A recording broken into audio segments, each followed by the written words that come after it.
नमस्कार। आज के इस विशेष विश्लेषण में हम जन स्वास्थ्य से जुड़े कुछ बहुत ही अहम दस्तावेजों को डिकोड करने वाले हैं। इस सफर में हम वैश्विक नीतियों के पन्नों से निकलकर सीधे स्थानीय वास्तविकताओं तक पहुंचेंगे और इस पूरी प्रक्रिया को एक बहुत ही स्पष्ट और सशक्त तरीके से समझेंगे। चलिए शुरू करते हैं। अक्सर एक सवाल उठता है, क्या प्रजनन स्वास्थ्य का मतलब सिर्फ किसी बीमारी का न होना है? आमतौर पर स्वास्थ्य को बीमारी न होने से जोड़कर देखा जाता है, लेकिन जब बात प्रजनन अधिकारों की आती है तो सच्चाई इससे कहीं ज्यादा व्यापक है। आज की हमारी चर्चा मुख्य रूप से इन 5 बिंदुओं पर रहेगी: प्रजनन स्वास्थ्य की परिभाषा, मुख्य प्रजनन अधिकार, कुछ बड़े वैश्विक संकल्प, भारत की आरसीएच रणनीति और अंत में लैंगिक समानता। तो सबसे पहले बात करते हैं प्रजनन स्वास्थ्य की परिभाषा और उसके असल अर्थ की। साल 1994 का काहिरा सम्मेलन, इसने सोच को पूरी तरह से बदल कर रख दिया। इसमें साफ तौर पर कहा गया कि भाई प्रजनन स्वास्थ्य सिर्फ शरीर या अंगों की बीमारी तक सीमित नहीं है, ये असल में पूर्ण शारीरिक, मानसिक और सामाजिक कल्याण की स्थिति है। काहिरा में इस बात पर बहुत जोर दिया गया कि महिलाओं के स्वास्थ्य को एक सामाजिक ढांचे के रूप में देखना जरूरी है, जिसके लिए एक होलिस्टिक अप्रोच की जरूरत होती है। अब आते हैं दूसरे अहम हिस्से पर, हमारे मुख्य प्रजनन अधिकार क्या हैं। यहाँ सबसे दिलचस्प बात यह है कि ये व्यापक परिभाषाएं ठोस मानवाधिकारों में कैसे बदलती हैं। 1995 के बीजिंग सम्मेलन जैसी बैठकों में कुछ बुनियादी अधिकारों पर मुहर लगी, जैसे कानूनी और सुरक्षित गर्भपात का अधिकार, या फिर ये तय करने का हक कि बच्चे कब, कितने और कितने अंतराल पर हों। इसके साथ ही अच्छी क्वालिटी की हेल्थ केयर और सही प्रजनन विकल्प चुनने के लिए शिक्षा का अधिकार, ये सब किसी भी इंसान के जीवन के बिल्कुल बुनियादी हिस्से हैं। अब देखते हैं कि अंतर्राष्ट्रीय स्तर पर इसे लेकर क्या वादे और संकल्प किए गए हैं। अगर इन अंतर्राष्ट्रीय प्रतिबद्धताओं के सफर को देखें तो एक क्रमिक विकास नजर आता है। शुरुआत होती है 1994 के काहिरा सम्मेलन से, जहां अधिकारों को स्पष्ट रूप से परिभाषित किया गया।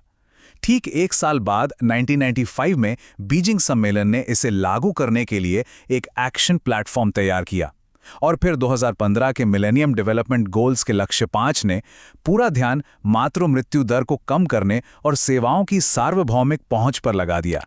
ये एक बहुत ही शक्तिशाली विकास था। अब इस पर गौर करते हैं। CDWA का ये अनुच्छेद 12(2) उन सभी अंतर्राष्ट्रीय संधियों को एक बहुत ही ठोस रूप देता है। ये साफ कहता है कि सरकारों की ये जिम्मेदारी है कि वे गर्भावस्था और प्रसव के दौरान महिलाओं को उचित सेवाएं दें और जहां भी जरूरत हो वहां मुफ्त सेवाएं भी दें। मतलब गर्भावस्था से जुड़ी सेवाएं कोई विकल्प नहीं, बल्कि एक परम आवश्यकता है। इसी तर्ज पर ICSCR का अनुच्छेद 10(2) कहता है कि बच्चे के जन्म के पहले और बाद में माताओं को एक तय अवधि तक विशेष सुरक्षा मिलनी चाहिए।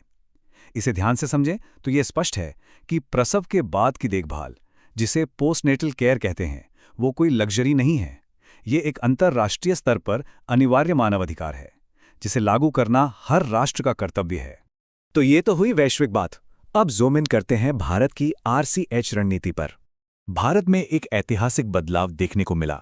एक समय था जब हमारे यहाँ टारगेट बेस्ड या लक्ष्य आधारित परिवार नियोजन था, जहां सारा जोर सिर्फ कोटा पूरा करने पर होता था।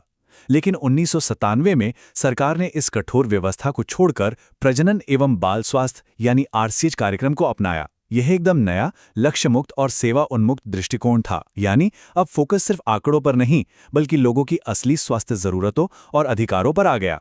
भारत की ये आरसीएच रणनीति प्रजनन स्वास्थ्य के पूरे जीवन चक्र को कवर करती है। इसमें बच्चों का टीकाकरण और गर्भनिरोधक सेवाओं तक आसान पहुंच तो है ही, साथ ही यौन संचारित रोगों की पहचान और इलाज भी शामिल है। इसके अलावा किशोरों के लिए स्वास्थ्य शिक्षा और मेनोपॉज से गुजर रही महिलाओं के लिए सर्वाइकल और गर्भाशय कैंसर की जांच को भी एक अहम हिस्सा माना गया। परिवार नियोजन अब कोई थोपा हुआ लक्ष्य नहीं रहा, बल्कि एक जरूरी सेवा बन गया। और यहीं पर यह पूरी कहानी असल में जमीनी स्तर पर उतरती है। ग्रामीण इलाकों में प्राथमिक स्वास्थ्य केंद्र या PHCs मुख्य लिंकिंग यूनिट के रूप में काम करते हैं, लेकिन इस पूरी पहल की असली रीढ़ हमारी ऑक्सिलरी नर्स मिडवाइफ यानी ANMs हैं। ये सिर्फ बुनियादी स्वास्थ्य सेवाएं ही नहीं देती, बल्कि समुदायों के अंदर एक अहम काउंसलर, एजुकेटर और कोऑर्डिनेटर की भूमिका भी निभाती हैं। सही मायने में यही वो कड़ी हैं जो वैश्विक नीतियों को ग्रामीण भारत की हकीकत बनाती हैं। अब आते हैं अपने आखिरी हिस्से पर, लैंगिक समानता और सशक्तिकरण। 98 ये कोई मामूली आंकड़ा नहीं है। यूएनएफपीए की एक रिपोर्ट में 114 देशों का विश्लेषण किया गया और उनमें से 98 देशों ने लैंगिक समानता सुनिश्चित करने के लिए सकारात्मक और ठोस कदम उठाए हैं। यह संख्या हमें एक बहुत ही स्पष्ट और मजबूत संदेश देती है कि वैश्विक स्तर पर चीजें धीरे धीरे सही दिशा में आगे बढ़ रही हैं।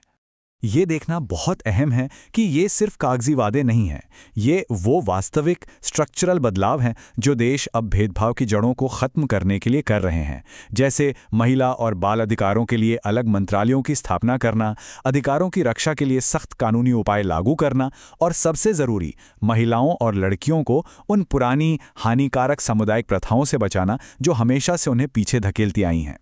इस पूरे विश्लेषण के अंत में एक बहुत ही विचारोत्तेजक सवाल छूट जाता है। ये तमाम अंतर्राष्ट्रीय जनादेश और राष्ट्रीय नीतियां हमारे अपने समुदायों की रोजमर्रा की जिंदगी में आखिर कैसे प्रकट होती हैं? ये एक ऐसा सवाल है जो हमें अपने आसपास देखने और इन मानवाधिकारों की असली जमीनी हकीकत को परखने पर मजबूर करता है। नीतियां तो बन गईं, लेकिन असल जीवन कितना बदला है, इस पर विचार होना ही चाहिए।